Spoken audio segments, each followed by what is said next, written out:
Hello friends, સ્વાગત છે તમારું રંજનની રસોઈમાં। તો આજે આપણે બનાવશું ચણાની દાળના દાલવડા, જે એકદમ ઝડપથી બનીને તૈયાર થઈ જાય છે અને ખાવામાં એકદમ ટેસ્ટી બને છે। તો ચાલો બનાવવાનું શરૂ કરીએ। તો એના માટે મેં સૌપ્રથમ અહીંયા 2 કપ જેવી ચણાની દાળને ઓવરનાઇટ પલાળીને લઈ લીધી છે। તમે જોઈ શકો છો એકદમ સોફ્ટ થઈ ગઈ છે। હવે આ દાળમાંથી આપણે ધોઈને પાણી કાઢી લઈશું। તો ફ્રેન્ડ્સ, અહીંયા મેં ધોઈને પાણી કાઢી લીધું છે દાળમાંથી। હવે આપણે આ દાળને મિક્સર જારમાં લઈ લઈશું।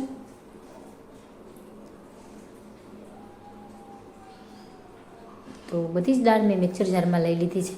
હવે આપણે આની અંદરથી 2 ચમચી જેવી દાળને કાઢી લીધેલી છે, જે આપણે એનો આગળ ઉપયોગ કરશું। 7 થી 8 કળી લસણની લઈ લીધી છે, એ એડ કરી દઈશું। 3 ઝીણી નાની લીલી મરચી લઈ લીધી છે અને અડધો ઇંચ આદુનો ટુકડો મેં છીણીને લીધો છે, જેથી જલ્દી ગ્રાઇન્ડ થઈ જાય। અને હવે આ બધું જ આપણે ગ્રાઇન્ડ કરી લેવાનું છે।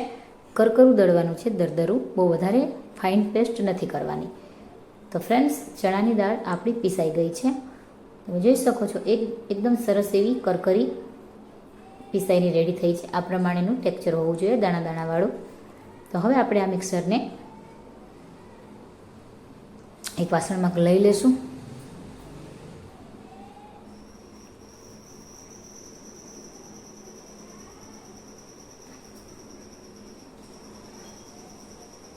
એમાં 2 મીડિયમ સાઇઝની ડુંગળીને ઝીણી સમારીને એડ કરી દીધી છે।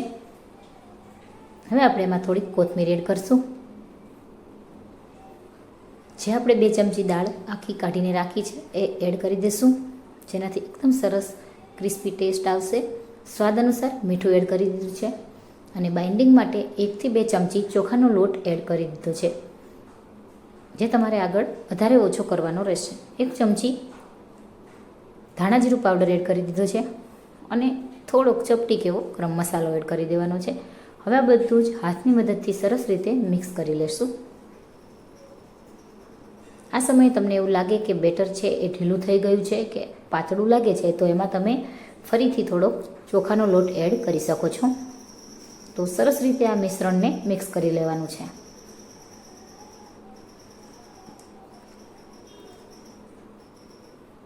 તો સરસ એવું મિશ્રણ રેડી થઈ ગયું છે, મિક્સ કરી લીધું છે સરસ રીતે। હવે આપણે આમાં થોડોક ઓઇલવાળા હાથ કરી અને આમાંથી વડા પાડી લઈશું। આ રીતે ગોળ રાઉન્ડ કરી આવા નાના નાના બોલ બનાવી હાથમાં વચ્ચે હથેળીમાં રાખી અને કિનારીથી પાતળું અને વચ્ચેથી થોડોક જાડા એવા વડા બનાવી લઈશું। જેવા તમને ગમે એવા શેપ તમે આપી શકો છો। તો તમે જોઈ શકો છો એકદમ સરસ એવો શેપ દેવાઈ ગયો છે અને ચણાની દાળ પણ આખી જે આપણે એડ કરી છે એ સરસ રીતે દેખાઈ રહી છે ઉપર। તો આ જ રીતે આપણે બીજા વડા પણ બનાવી લઈશું।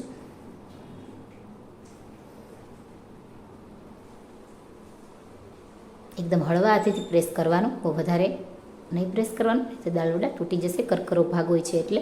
તો આ જ રીતે આપણે બધા જ વડાને બનાવી લઈશું। બધા વડા તૈયાર થઈ ગયા છે। હવે આપણે આને તળી લઈએ। તો એના માટે મેં તેલ ગરમ કરવા મૂક્યું હતું, તેલ પણ સરસ ગરમ થઈ ગયું છે।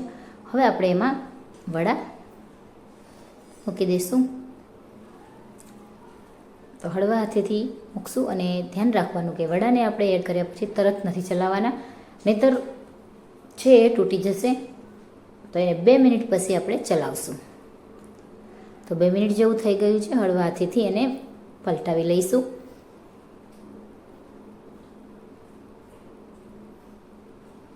હવે આ રીતે હળવા હાથથી તળતા તળતા ગોલ્ડન બ્રાઉન કલરના થાય ત્યાં સુધી આપણે આ દાળ વડાને તળવાના છે।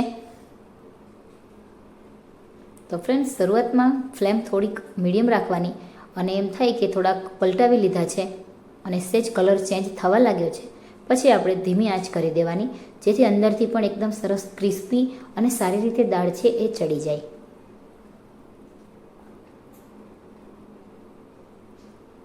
પલટાવીને આ રીતે બધી બાજુ સરસ રીતે તળી લેવાના છે।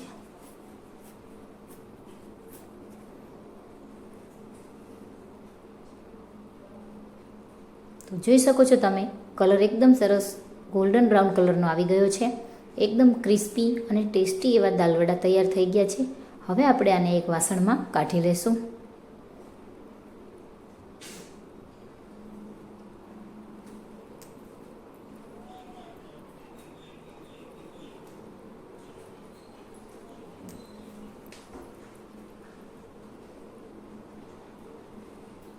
તો આ જ રીતે આપણે બીજા દાલવડા પણ એડ કરશું અને બીજા દાલવડાને પણ તળી લેશું.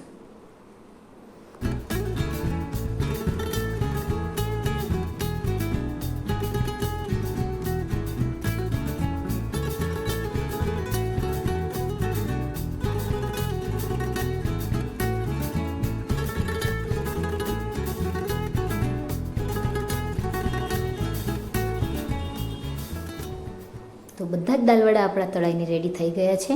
હવે આપણે આને સર્વ કરશું. તો એની સાથે મેં લીલી મરચીને પણ તળી લીધેલી છે, જોઈ શકો છો તમે. તો લસણની ચટણી સાથે આપણે આને સર્વ કરશું. તો ફ્રેન્ડ્સ, અહીંયા આપણે એક દાલવડું લેશું અને એના પર લસણની ચટણી સર્વ કરશું, ગાર્નિશ કરશું.